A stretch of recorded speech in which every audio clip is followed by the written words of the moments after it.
Hello दोस्तों, कैसे हैं आप सब लोग।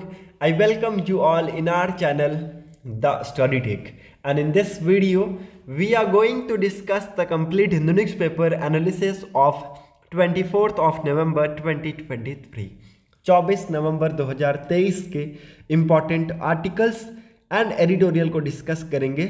सो the video is very much important specially to all the student who are preparing for competitive exams like UPSC, SSC, railways, banking and other core sector.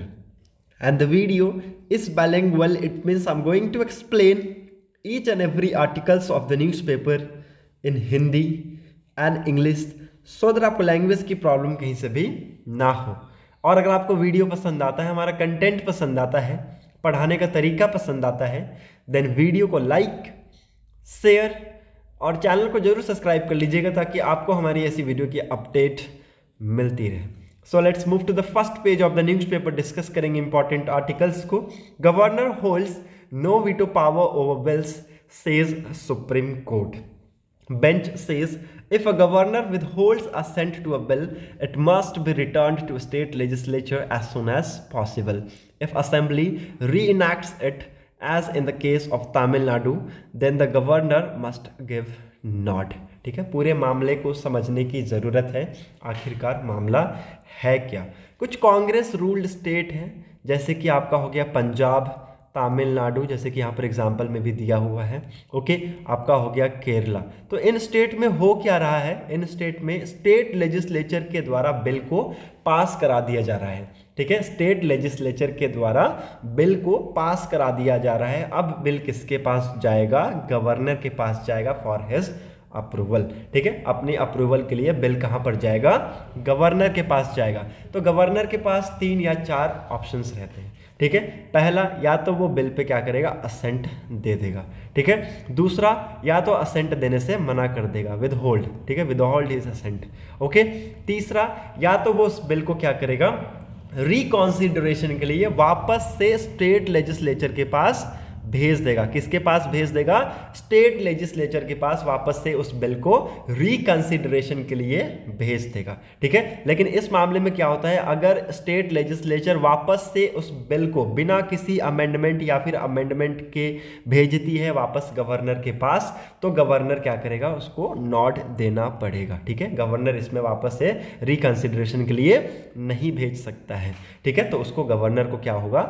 Not देना होगा। ठीक है, चौथा क्या ऑप्शन है, या तो वो उस बिल को क्या कर सकता है? रिजर्व कर सकता है फॉर द प्रेसिडेंट कंसिडरेशन। ठीक है, सो इट्स वेरी इंपॉर्टेंट। ये 4 ऑप्शन रहते हैं गवर्नर के पास जब बिल उसके पास आता है। ठीक है, पहला, या तो वो असेंट दे देगा, दूसरा, या तो वो विदहोल्ड कर देगा। ठीक है, विदहोल्ड हिज असेंट मतलब कि असेंट देने से मना कर देगा। तीसरा, या तो क्या करेगा? वो उस बिल को वापस से स्टेट लेजिस्लेचर के पास भेज देगा फॉर द काइंड्स रिकंसिडरेशन। ठीक है, अगर रिकंसिडरेशन होके या फिर अमेंडमेंट हुआ नहीं हुआ कोई मतलब नहीं है, वापस अगर एज इट इज भी वो बिल वापस गवर्नर के पास आता है तो गवर्नर उस पर बाध्य है कि वो अप्रूवल अपना देगा। ठीक है, चौथा क्या है? दैट इज वो अब उस बिल को क्या कर सकता है? रिजर्व कर सकता है फॉर द प्रेसिडेंट कंसिडरेशन। ठीक है, सो इट्स वेरी इंपॉर्टेंट। ये 4 ऑप्शन है। ठीक है, अगर इन चारों ऑप्शन में से कुछ भी नहीं हुआ, इसका मतलब उस बिल पे डिले हो रहा है बिना किसी रीजन के। ठीक है, तो यही सेम केस यहाँ पर हुए हैं। कुछ ऐसे स्टेट्स हैं, पंजाब, तमिलनाडु और केरल जैसे स्टेट हैं, जिनमें यहाँ पर ऐसा हुआ है कि स्टेट लेजिस्लेचर के द्वारा बिल को पास कराया गया और गवर्नर ने अब तक उन बिल्स पे असेंट नहीं दिया है, कोई भी डिसीजन नहीं दिया है। ठीक है, सो इट्स वेरी इंपॉर्टेंट। तो यहाँ पर बेंच ने कहा कि अगर गवर्नर बिल को असेंट देने से मना करता है, देन उस बिल को वापस से उनको स्टेट लेजिस्लेचर के पास भेजना होगा एज सुन एज पॉसिबल, जितनी जल्दी हो सके। और इफ असेंबली री इनैक्ट इट, ठीक है, अगर उस बिल को वो री इनैक्ट करती है या फिर नहीं करती है, ठीक है, उसमें क्या होगा? गवर्नर को फिर उसके बाद नॉड देना ही होगा।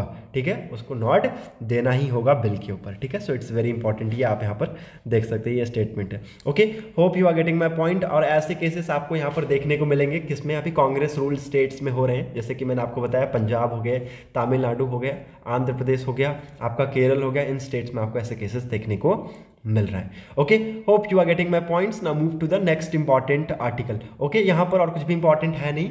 WHO ask China for more information on rise in illness pneumonia cluster. ठीक है, तो WHO World Health Organization China से क्या मांग रहा है? चाइना से इंफॉर्मेशन मांग रहा है रिगार्डिंग उनके वहाँ पर एक इलनेस फैल रहा है। ठीक है, उनके वहाँ पर क्या फैल रहा है? एक बीमारी फैल रहा है, निमोनिया टाइप की बीमारी हमें वहाँ पर देखने को मिल रही है। उसी के रिगार्डिंग वो इंफॉर्मेशन मांग रहा है। किससे? चाइना से। कौन मांग रहा है? WHO। Okay, it's very important, World Health Organization. It says it has made an official request to China for information about potentially worrying spike in respiratory illness and cluster of pneumonia in children। ठीक है, तो children's में ये बीमारी हमें देखने को मिल रही है, निमोनिया टाइप की बीमारी यहाँ पर देखने को मिल रही है, और ये जो केसेस है वो दिन प्रतिदिन बढ़ते जा रहे हैं। तो वो स्पाइक का रीजन मांगा है। ठीक है, what are the reason behind two spike. ठीक है, so it's very important. Okay, now WHO cited unspecified media report and a global infectious disease monitoring service as reporting clusters and undiagnosed pneumonia in children in northern China। ठीक है, तो northern China में आपको ये cases ज़्यादा देखने को मिल रहा है। ठीक है, अभी देखेंगे क्या कुछ चाइना के रिस्पॉन्स हमें यहाँ से देखने को मिलता है। Okay, hope you are getting my points. Now move to the next important article. यहाँ पर और कुछ भी इंपॉर्टेंट है नहीं, you can easily move ahead. यहाँ पर भी कुछ भी इंपॉर्टेंट नहीं है।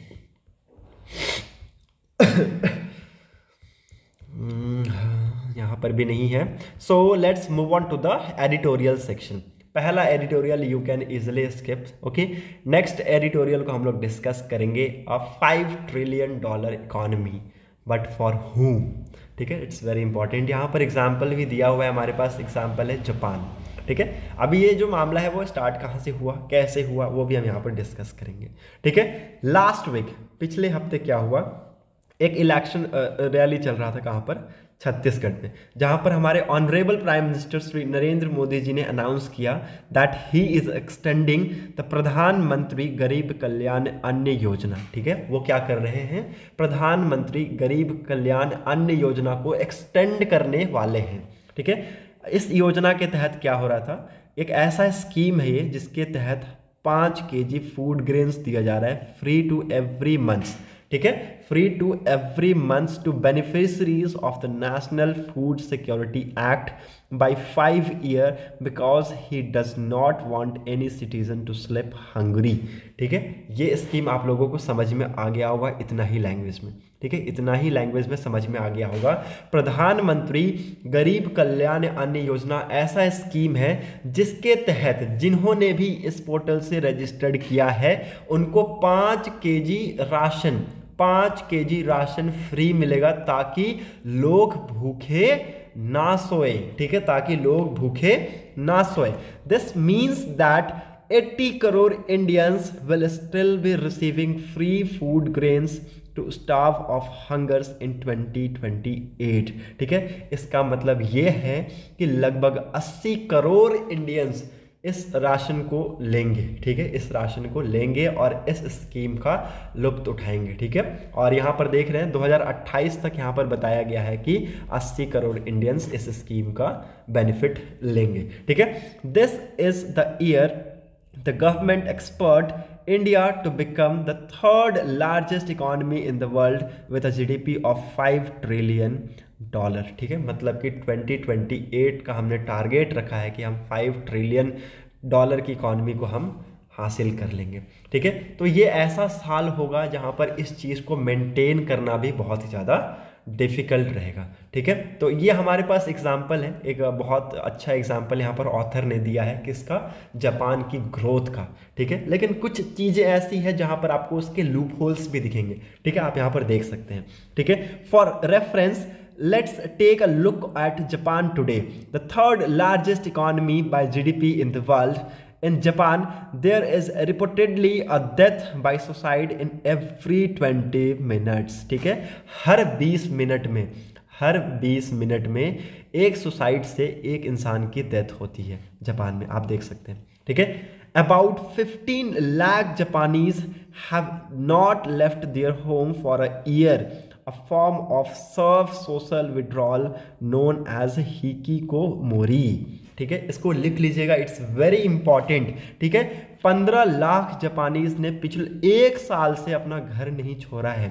ठीक है, मतलब कि अपना घर नहीं छोड़ा है, घर से बाहर नहीं निकले हैं, वो काम में इतना व्यस्त है कि वो सोशल इन्वायरमेंट से बहुत ज़्यादा दूर हैं, और इस चीज़ को क्या कहते हैं, hikikomori. Okay, old parents rent actresses who come in on Sunday to call them mom and pops because their own daughters don't visit anymore। ठीक है, मतलब कि ओल्ड पेरेंट्स जो हैं, ठीक है, ओल्ड पेरेंट्स जो है वो एक्ट्रेस रखे हुए हैं, वो संडे को आते हैं, उनको mom and dad and pops कह के बुलाते हैं, क्योंकि उनके बेटा और बेटियों के पास इतना समय नहीं है कि उनको टाइम उनके साथ स्पेंड कर सके। ठीक है, every day dead people are discovered in a tiny apartment days or week after they died. ठीक है, हर हफ्ते आप देखेंगे कि ये सारी चीज़ें होती है, हर दिन यहाँ पर डेड पीपल को डिस्कवर्ड किया जाता है टीनी अपार्टमेंट्स में। ठीक है, और ये यहाँ पर वीक्स आफ्टर ये सारी चीज़ें आपको होती हुई दिखती हैं। ठीक है, clearly Japan's climb to third position economy wise has not lifted all boat equally. ठीक है, तो यहाँ पर देखिए जापान का ये जो थर्ड पोजीशन है इन द इकोनॉमी, वो हर एक फील्ड में हमें यहाँ पर नहीं देखने को मिला है, हर एक फील्ड में हमें यहाँ पर नहीं देखने को मिला है।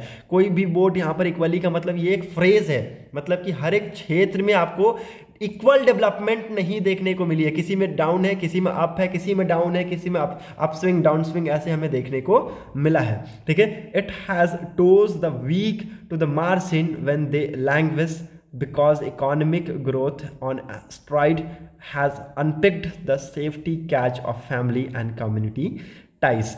For 40 years, Japan was the world's second largest economy powered by manufacturing and export। ठीक है, 40 साल से अगर आप देखें, 40 साल से आप देखें 2008 से पहले 40 साल से अगर आप देखें तो वर्ल्ड का सेकेंड लार्जेस्ट इकोनॉमी कौन था, जापान था। उसके बाद 2008 में वर्ल्ड फाइनेंशियल क्राइसिस आया और जो जापान है उसका जो पोजीशन है वो स्लिप होके थर्ड पोजीशन पे आ गया, और सेकंड पोजीशन को किसने होल्ड किया, चाइना ने होल्ड किया। ठीक है, सो इट्स वेरी इंपॉर्टेंट, ये आप सभी को पता होना चाहिए। ठीक है, इस पोजीशन को किसने होल्ड किया, चाइना ने होल्ड किया, सेकंड लार्जेस्ट इकोनॉमी आप यहाँ पर देख सकते हैं। Okay, so it's very important. On losing rank however Japan displaced a remarkable ego free economic diplomacy As soon as the Japan economy plunges to the third position, Japan's leadership publicly welcomed China's ascent, stating that sustained demands from the then most populous country or it could be only good for Japan export. ठीक है, तो ये उनको फ़ायदा देने के लिए ये सारी चीज़ें हैं, मतलब कि ये सारे अपने पॉजिटिव तरीके से उन सारी चीज़ों को लेने लगे। ठीक है, मतलब कि अगर उनको सेकंड पोजीशन से वो थर्ड पोजीशन पे आए तो भी वो इतना बैड फील नहीं कर रहे थे। ठीक है, वो ये सोच रहे थे ठीक है ये उन्हीं का फ़ायदा होगा। ठीक है, जापान की एक्सपोर्ट बढ़ेंगे आने वाले टाइम में। ठीक है, आने वाले टाइम में चाइना और जापान एक बहुत अच्छा ट्रेडिंग पार्टनर्स हैं, तो इन दोनों के बीच में क्या होगा, एक्सपोर्ट खुलेगा। ठीक है, आज की डेट में आप देख सकते हैं China is the Japan largest trading partner proving that in the world political economy it paves to embrace your main competitors even if you are Vishwa Guru global teacher. ठीक है, तो यहाँ पर जो आप देख सकते हैं चाइना क्या है, जापान का लार्जेस्ट ट्रेडिंग पार्टनर है। ठीक है, तो इससे दोनों कंट्री को ऑफकोर्स बेनिफिट होगा। ठीक है, नाउ यहाँ पर ऑथर ने कहा है कि टुडे आज के डेट में the government of India claims that the country is on the cusp of economic tsunami. ठीक है, तो इट्स अभी हमारा जो कंट्री है, हमारा जो देश है वो क्या है, इकोनॉमिक सुनामी के कप्स पे है। ठीक है, how does the sprint to the target of $5 trillion dots for citizens, especially the 80 crore who will still be on free ration in 2028। ठीक है, देखिए उनके लिए थोड़ा मुश्किल हो जाएगा, कैसे वो 80 करोड़ पीपल्स को मैनेज करेंगे 2028 में। ठीक है, 2028 में 80 करोड़ पीपल को कैसे मैनेज करेंगे, उनको राशन कैसे देंगे, ये एक अभी भी सोचने का, चिंता का विषय है। ठीक है, India's economic growth pivot on capital, productivity and labors, and data shows that for over 4/5 of Indian, the 5 trillion economy is a bridge too far। ठीक है, मतलब कि अभी जो 5 ट्रिलियन इकोनॉमी का जो हम सपना देख रहे हैं, ड्रीम देख रहे हैं, थोड़ा सा अभी ये दूर है, थोड़ा सा, ठीक है, ये अभी दूर है। हम इसमें लगातार मेहनत करके हम इस चीज़ को क्या कर सकते हैं, हासिल कर सकते हैं, ठीक है। Consider capital in 2021 1% of the population owned about 41% of the national wealth while 50% owned 3% of its wealth according to the Oxfam, ठीक है। तो यहाँ पर देखिए 2021 में बताया गया कि 1% जो पॉपुलेशन है it owned about 41% of the nation wealth, ठीक है। नेशन का कितना 41% वेल्थ जो है कितनी पॉपुलेशन लाई करती है, 1% पॉपुलेशन में, ठीक है। So it's very important, 41% national wealth का किसके पास है शेयर, 1% पॉपुलेशन के पास शेयर है पूरे इंडिया में, ठीक है। So it's very important, okay. और जो आपका 50% ओन्ड है वो 3% है किसका, वेल्थ का, ठीक है। 3% है किसका, of its wealth according to the Oxfam. In such an environment, the dash toward a $5 trillion economy trophy lies in the grip of the resource-rich power brokers who will seize the initiative. But ironically, it is the low resource citizens who are funding the investment for the proposed 5 trillion economy.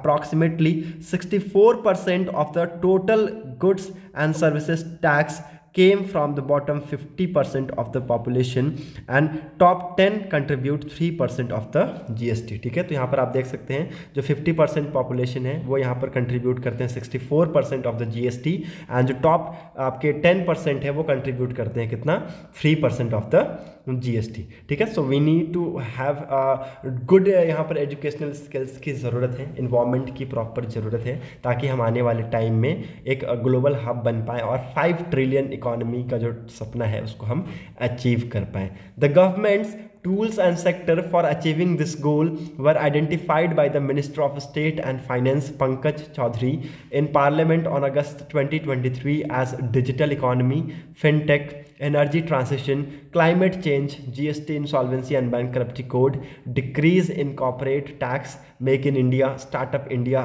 productive link incentives, all prefaced by the mandatory mantra inclusive growth, ठीक है। तो हमें इन सारी field में development की ज़रूरत है with immediate investment, ठीक है। सो इट्स वेरी इंपॉर्टेंट, ये सारी चीज़ें आपको याद रखने की ज़रूरत है। There are also other issue with mister prime minister Narendra Modi guaranteed that India will be the third largest economy in next 5 year, ठीक है। देखिए यहाँ पर प्राइम मिनिस्टर नरेंद्र मोदी जी है तो गारंटी करते हैं कि हम आने वाले 5 सालों में वर्ल्ड के तीसरी लार्जेस्ट इकोनॉमी बन जाएंगे, लेकिन उसमें बहुत सारे इश्यूज़ हैं, ठीक है। एक तो आपका यहाँ पर कैपिटा इनकम का इश्यूज़ है, ठीक है। पर कैपिटा इनकम जो है आपका जापान का है वो कितना है $34,000, ठीक है। चाइना का है $13,000, हमारे पास कितना है $2,400। तो हमें पर कैपिटा में इंक्रीजमेंट की ज़रूरत है। 2022 में जो पर कैपिटा रैंकिंग थी हमारी वो कितना था 149 आउट ऑफ 194, ठीक है। 194 में हम कितने रैंक पे थे, 149th रैंक पे थे, ठीक है। तो हमें पर कैपिटा इनकम की ज़रूरत है, उसको हमें इंक्रीज करने की ज़रूरत है अगर हम डेवलप्ड कंट्रीज़ के साथ आगे आना चाहते हैं, ठीक है। दूसरा हो गया the number of chairs to 5 trillion GDP in its distribution और inequality index, this index generated by World Economics, ठीक है। ये जो इंडेक्स है आपका inequality index है, ये किसके द्वारा जनरेट किया जाता है, ये वर्ल्ड इकोनॉमिक्स के द्वारा जनरेट किया जाता है, जो कि वो मेजर करते हैं एक स्केल पे जहाँ पर 0 से लेके 100 तक रैंक किया जाता है, ठीक है। 0 से लेके 100 तक रैंक किया जाता है। तो चाइना और अगर आप जापान की रैंकिंग देखें तो 50 से ऊपर है, ठीक है, 50 से ऊपर है, लेकिन इंडिया की रैंकिंग अभी भी वहाँ पर डाउन है। India is ranked at 21.9 on that scale, ठीक है, जिसको यहाँ पर कौन जनरेट करता है, वर्ल्ड इकोनॉमिक, ठीक है। तो 5 ट्रिलियन इकोनॉमी का सपना है, उसको हम अचीव करेंगे ऑफ कोर्स, लेकिन हमें इन सेक्टर्स में इमीडिएट इन्वेस्टमेंट के साथ हमें यहाँ पर फोकस करना होगा, ठीक है। Hope you are getting my points. Now move on to the next important article. यहाँ पर और कुछ भी इंपॉर्टेंट है नहीं। टेक्स्ट एंड कंटेक्स्ट पेज में COP 28 इंडियाज इक्विटी डिमांड के ऊपर यहाँ पर आर्टिकल आया हुआ है, जिसमें यहाँ पर क्लियर बताया हुआ है कि जो आपके कार्बन एमिशन है वो बहुत तेजी से बढ़ते जा रहे हैं, ठीक है। कार्बन एमिशन हमने बहुत तेजी से देखा है बढ़ते जा रहे हैं। प्री इंडस्ट्रियल लेवल यहाँ पर टारगेट हमने सेट किया है, उसके बावजूद भी हमें यहाँ पर बहुत सारी लापरवाही देखने को मिल रहा है, ठीक है। There is an almost linear relationship between global warming and cumulative carbon dioxide CO2 emission. The United Nations Framework Convention on Climate Change UNFCCC in 1992 noted that per capita emission in developing country are still relatively low and that their share in global emission will grow to meet their social and developmental needs। ठीक है, तो यहाँ पर देखिए इन्होंने कहा, UNFCCC ने यहाँ पर कहा कि आपके जो डेवलपिंग कंट्रीज हैं उनकी पर कैपिटा एमिशन जो है वो अभी भी बहुत स्लो है। ठीक है, मतलब कि बहुत ज़्यादा स्लो है। ठीक है, ऐसा नहीं है कि जो डेवलपिंग कंट्रीज है वो अभी आज के डेट में क्लाइमेट चेंज का जिम्मेवार है। ठीक है, ऐसा नहीं है। जो डेवलप्ड कंट्रीज हैं वो इस चीज़ को जिम्मेवार ठहराते हैं। ठीक है, वो मानते भी है कि हम हाँ इस चीज़ के लिए हम जिम्मेवार हैं। ठीक है, और वो बजट वगैरह देना भी स्टार्ट करने के लिए बात कर रहे हैं। ठीक है, तो ये सारी चीज़ें आप यहाँ पर पहले से समझ लीजिए। The convention recognise the common but differentiated responsibilities and respect capabilities principle. ठीक है, इसका मतलब ये है कि different state have different responsibilities respective capabilities in tackling climate change. इसको लिख लीजिएगा, बहुत ही इंपॉर्टेंट है। डिफरेंट स्टेट के पास डिफरेंट रिस्पॉन्सिबिलिटीज है in their respective fields to tackle the climate change. Climate change को टैकल करने के लिए, इससे हमें लड़ने के लिए अलग अलग रिस्पॉन्सिबिलिटीज की जरूरत है। ठीक है, this principle has been reaffirmed. ठीक है, reaffirmed in the Paris agreements whose main aim is to hold the increase in the global average temperature to well below 2 degrees Celsius and above pre-industrial level and pursue effort to limit the temperature increase to 1.5 degrees Celsius above the pre-industrial level। ठीक है, तो 2 degree Celsius और 1.5 degree Celsius के around में होना चाहिए।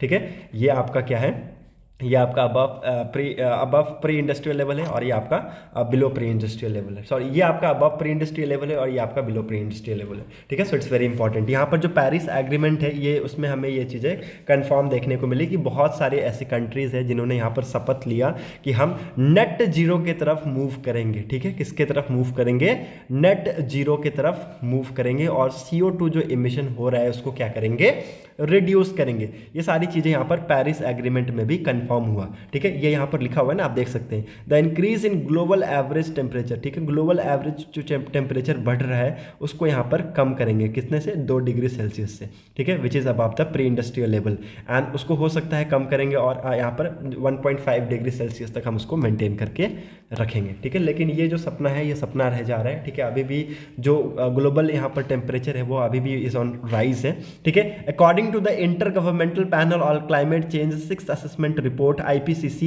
AR6, every 1000 billion tons of CO2 emission and cause an estimated 0.45 degree Celsius rise in global surface temperature. मतलब कि हर 1000 बिलियन टन्स ऑफ जो CO2 इमिशन है उससे कितना कंट्रीब्यूट हो रहा है, 0.45 डिग्री सेल्सियस का यहाँ पर ग्लोबल टेम्परेचर में राइज हमें देखने को मिल रहा है। ठीक है, मतलब कि अगर इतना आपने कंट्रीब्यूट कर दिया तो इतना आपको टेम्परेचर में बढ़ोतरी देखने को मिलेगा, 0.45 डिग्री सेल्सियस में आपको बढ़ोतरी देखने को मिलेगा। ठीक है, सो इट्स वेरी इंपॉर्टेंट, ये आपको याद रखना है, इसको लिख लीजिए। According to the intergovernmental panel on climate change 6th assessment report IPCC AR6, every 1000 billion tons of CO2 emission cause an estimated 0.45 degree Celsius in rise in global surface temperature. ये point as it is आप लोग लिख लीजिए। Okay, now global carbon budget क्या है वो यहाँ पर बताया गया है, इसको हम लोग देखेंगे कि ग्लोबल कार्बन बजट क्या है। ठीक है, the term global carbon budget refers to the maximum cumulative global anthropogenic CO2 emission from the pre-industrial era to when such emission reach net zero। ठीक है, यहाँ से लेकर यहाँ तक, जब तक हम नेट जीरो नहीं पहुँच जाते हैं। ठीक है, resulting in limiting global warming to a given level with a given probability. ठीक है, the remaining carbon budget indicates how much CO2 could still be emitted। ठीक है, तो जो रिमेनिंग कार्बन बजट है वो ये इंडिकेट करता है कि आपका CO2 कितना स्टिल इमिटेड है। ठीक है, from a specific time after the pre industrial period while keeping temperature rise in specific limit. Okay, so it's very important. आप यहाँ पर देख सकते हैं ये सारी कंट्रीज के यहाँ पर दिए हुए हैं आंकड़े भी। Okay, hope you are getting my points. See who are responsible for culminating global emissions. ठीक है, तो यहाँ पर ये क्वेश्चन पूछा गया है कि कौन रिस्पॉन्सिबल है इस ग्लोबल इमिशन के बढ़ोतरी में या फिर कल्मिनेटिव ग्लोबल इमिशंस में सबसे ज़्यादा कौन जिम्मेवार है। ठीक है, तो यहाँ पर ये कंट्रीज़ के नाम भी बताए गए हैं कि आपका जो साउथ एशिया है जिसमें आपका इंडिया भी आता है, वो हिस्टोरिकली अगर आप देखें तो जो कम्युलेटिव एमिशन है इस ओनली अराउंड 4% है वहाँ पर, ठीक है। सो इट्स वेरी इंपॉर्टेंट, ये भी आप लोग लिख लीजिएगा। और यहाँ पर आपके साउथ एशिया के एग्जाम्पल्स और दिए हुए हैं, नॉर्थ अमेरिका के एग्जाम्पल्स दिए हुए हैं, तो ये भी आप यहाँ पर लिख सकते हैं कि उनके कितना यहाँ पर कंट्रीब्यूशन है in this. Okay, hope you are getting my points. Now how does the carbon budget matter for India, ठीक है। कार्बन बजट इंडिया के लिए कैसा कितना मैटर करता है ये यहाँ पर बताया गया है। The global carbon budget for a given temperature limit is a global resource common to the entire world but is exhaustible and limited, and with only equitable method of sharing it consistent with the foundational principle of the UNFCCC, ठीक है। India must recognize a fair share of the carbon budget as a strategic national resource whose reserve are depleting rapidly due to over exploiting by the developed countries, ठीक है। तो यहाँ पर आप देख सकते हैं डेवलप्ड कंट्रीज की ओवर एक्सप्लॉयटेशन की वजह से हमें यहाँ पर इसमें भी डिप्लेशन देखने को मिल रहा है, ठीक है। तो इंडिया को ग्लोबल कार्बन बजट की ज़रूरत है और यहाँ पर हमें इस चीज़ की रिक्वायरमेंट भी है, ठीक है। इन 2022 oil, coal and gas account for 30, 27 and 23% of world total energy, while solar and wind energy together contributes only 2.4, ठीक है। तो आप देख सकते हैं ऑयल, कोल एंड गैस कितना 30, 27 और 23% ऑफ द टोटल एनर्जी की रिक्वायरमेंट को पूरी कर रहे हैं, लेकिन सोलर और विंड एनर्जी कितना मात्र सिर्फ 2.4% ही एनर्जी को कंट्रीब्यूट कर पा रहे हैं, ठीक है। So the world is still largely powered by non renewable energy, ठीक है। तो वर्ल्ड अगर आप देखें तो किस पे डिपेंड है, नॉन रिन्यूएबल एनर्जी पे, ना कि renewable energy.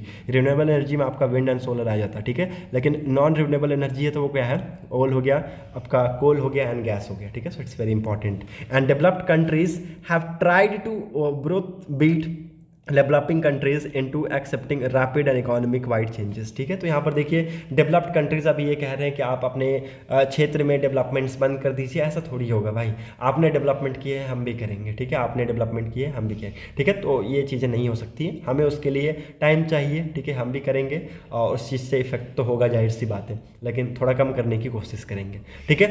Now according to the NITI Aayog UN development programme multidimensional poverty index report 2023 review, India has been able to lift more than 135 million poor out of poverty in less than 5 year 2015 to 21, ठीक है। यहाँ पर देखिए नीति आयोग का ये report बताता है कि इस इंडेक्स के हिसाब से United Nation developmental programme multidimensional poverty index report के हिसाब से इंडिया कितना 135 मिलियन पुअर्स को यहाँ पर आउट ऑफ पॉवर्टी ढकेल रहा है, ठीक है। आउट ऑफ पॉवर्टी मतलब कि पॉवर्टी से बाहर, गरीबी की रेखा से बाहर इन 5 ईयर, ठीक है, इन लेस देन 5 ईयर मतलब कि 5 सालों से कम में भी हमने ये करके दिखाया है, ठीक है। And India has also just extended food security welfare measures to more than 800 million people in the country under the गरीब कल्याण योजना, ठीक है। तो गरीब कल्याण अन्न योजना के तहत हम यहाँ पर लगभग 800 मिलियन पीपल्स को भी वेलफेयर दे रहे हैं, ठीक है। तो ये सारी चीज़ें यहाँ पर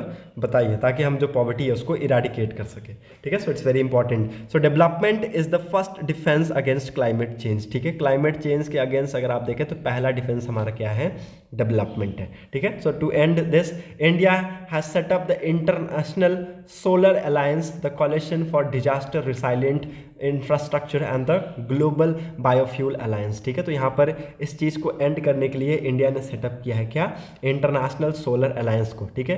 किसके साथ मिलकर, डिजास्टर रिसाइलेंट इंफ्रास्ट्रक्चर और ग्लोबल बायोफ्यूल अलायंस के साथ मिलकर, ठीक है। तो ये सारी चीज़ों को हम यहाँ पर जल्द से जल्द कोशिश कर रहे हैं कि कार्बन एमिशन को हम कम करें और डेवलपमेंट के ऊपर हम ज़्यादा फोकस करें। Okay, hope you are getting my points. Now move on to the next important article. यहाँ पर और कुछ भी इंपॉर्टेंट है नहीं, you can easily move ahead with me. MNREGA audit crosses 15% local bodies in just 6 state, ठीक है। तो जो मनरेगा का ऑडिट है ये 50% क्रॉस कर चुका है लोकल बॉडीज में इन जस्ट 6 स्टेट्स, ठीक है। और Kerala is only state to cover 100% gram panchayat. The state complains that the audit is delayed because the centre does not release funds for the social audit unit in time, ठीक है। तो यहाँ पर जो ऑडिट में यहाँ पर जो डिले हमें देखने को मिला है ये किसकी वजह से देखने को मिला है, सेंटर यहाँ पर इस चीज़ के लिए फंड नहीं दे रही थी, ठीक है। So it's very important. और केरला एकमात्र ऐसा स्टेट है जिसमें 100% ग्राम पंचायत को कवरेज मिली है, ठीक है। So it's very important, okay, ये आपको याद रखना है, ओके। नाउ केरला के बाद और भी अदर स्टेट्स हैं जिन्होंने यहाँ पर 50% के आंकड़े को क्रॉस किया है, जिनका नाम है बिहार हो गया 64.4%, गुजरात हो गया 58.5%, जम्मू कश्मीर हो गया 64.1%, उड़ीसा हो गया 60.42%, उत्तर प्रदेश हो गया 54.97%, जिन्होंने 50% से ज़्यादा ग्राम पंचायत को कवर किया, ठीक है। So it's very important. And यहाँ पर 3-4 ऐसे भी स्टेट्स हैं जिन्होंने यहाँ पर 40% और 40% एंड मोर विलेजेस हैं, जैसे कि आपका तेलंगाना हो गया 40.5, हिमाचल प्रदेश हो गया 45.32 एंड आंध्र प्रदेश हो गया 49.7, ठीक है। So it's very important. और ये जो बिलो है वो यहाँ पर आपको यहाँ पर देखने को मिल जाएगा, ठीक है। So hope you are getting my point. Now Fatima Bibi, first women जज in the supreme court, now she was dead, ठीक है। तो अभी इनका देहांत हो चुका है, ठीक है। 96 की एज में इनका देहांत हुआ, और आप सभी को पता है she was the first women जज इन द सुप्रीम कोर्ट, ठीक है। सो इट्स वेरी इंपॉर्टेंट, इनके बारे में आप सभी को पता होना चाहिए, और ये आप लोग लिख लीजिएगा, इनके बारे में मैंने ये चीज़ें हाईलाइट कर रखी हैं, ठीक है। Fatima Bibi was born to Annaveettil Meeran Sahib and खजेदा Bibi of the Pathanamthitta in 1927, ठीक है। तो 1927 में इनका जन्म हुआ, ठीक है। इन्होंने अपने स्कूलिंग्स कंप्लीट किए, और उसके बाद इन्होंने अपने हाई एजुकेशंस, हाई क्वालिफिकेशंस इन्होंने कंप्लीट किए, ग्रेजुएट की डिग्री लिया इन्होंने, ठीक है, त्रिवंतरमपुरम से, ठीक है। उसके बाद ये सबसे पहले लॉयर बनी, ठीक है, सबसे पहले ये लॉयर बनी, उन्होंने अपनी लॉ की डिग्री कंप्लीट की, ठीक है। और ये पहली बार लॉयर में इनरोल हुई कब? 1950 में, ठीक है। 1950 में she was the first time enrolled in lawyer, ठीक है, enrolled as a lawyer, okay, and she was the governor of Tamil Nadu from 1997 to 2001, ठीक है। तो 1997 से लेकर 2001 तक गवर्नर भी रही थी किसकी?